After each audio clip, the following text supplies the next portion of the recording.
Gözümdə töküb tellərini, bu gedişdən itirib aylarını, illərini.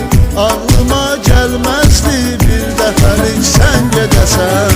Düşünürdüm buna nə, mən dözə bilməm nə desəm. Bəlkə bu mahnımı eşidib yenidən zəng edəsən.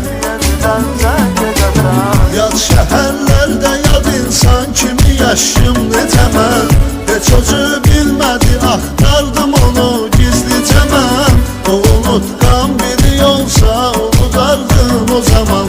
Həsrət ilə gəzirəm, bəlkə görəm bir gecə mən.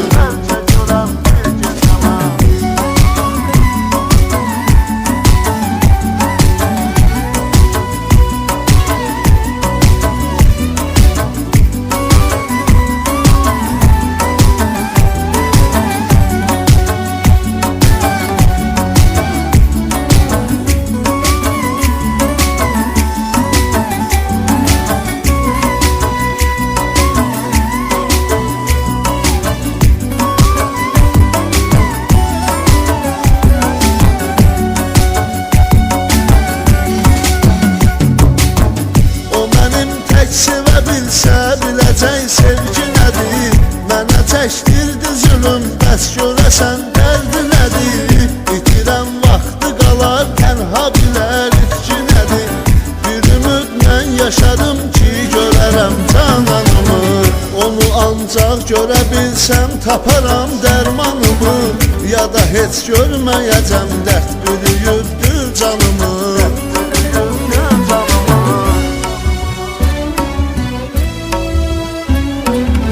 Yad şəhərlərdə yad insan kimi yaşım necə mən. Heç özü bilmədi, axtardım onu gizlicə mən. O unutqan biri olsa unudardım o zaman. Həsrət ilə gəzirəm, bəlkə görəm bir gecə mən.